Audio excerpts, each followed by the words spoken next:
Öksürük şikayetiyle hastaneye giden Özlem Oduncu'ya iddiaya göre hastanede grip tedavisi uygulandı. Ancak genç kız hayatını kaybetti. Ailesi hastanede yer yok diye eve gönderildiğini iddia ettikleri kızlarının ölümüyle ilgili şikayetçi.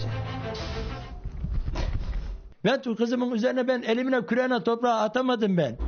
Öksürükle gittik, ablamı kaybettik. Öksürük şikayetiyle gittikleri hastaneden iddiaya göre bir şeyin yok deyip eve gönderildi. 26 yaşındaki genç kız evde fenalaştı ve hayatını kaybetti. Kardeşim gitti deyince inanamadım, şok geçirdim yani. Özlem Oduncu annesi ve ailesiyle birlikte işte Bağcılar'daki bu evde yaşıyordu. Onun odası burasıydı ve yıllardır bir muhasebe şirketinde çalışıyordu. Ve son 2 aydır öksürmeye başladı ve o öksürünce ailesi şüphelendi ve genç kızı hastaneye götürdü. Genç kız 15 gün boyunca tedavi gördü. Öksürüğün nedeni araştırılmaya başlandı.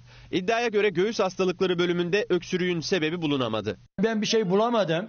Yani ben bir sonucuna varamadım. Benim yaptığım tetkiklere bu kadar bir şey vermedi dedi. Ve Özlem aynı hastanenin genel cerrahi bölümüne sevk edildi. Ancak doktorlar yer olmadığı gerekçesiyle numarasını alıp evine gönderdi. İddiaya göre yaklaşık bir hafta önce Özlem'in evde ateşi 39 dereceye çıktı. Hastaneden çıktım. Tekrar ben yine acil bölümüne döndüm.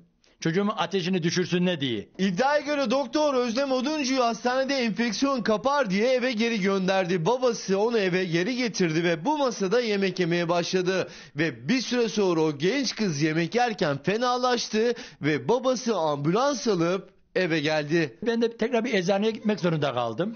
Eczaneden hap falan aldım. Öksürüğü iyice şiddetlenmişti. Genç kıza sağlık ekipleri müdahale etti ama Özlem Oduncu kurtarılamadı. Öksürük var diyorlardı, gitmedikleri doktor kalmadı. Şüpheli ölüm hemen savcılığa bildirildi. Genç kızın naaşı otopsiye alındı. Ölüm nedeni hala belli değil. Ancak aile doktorun ihmali olduğunu düşünüyor. Sebebi belli olmadı. Bize kesin bir teşhis demediler. Bütün doktorların şikayetçi olmak istiyorum yani. Genç kızın cenazesi memleketinde toprağa verildi. İstanbul İl Sağlık Müdürlüğü ihmal iddiaları üzerine konuyla ilgili inceleme başlattı.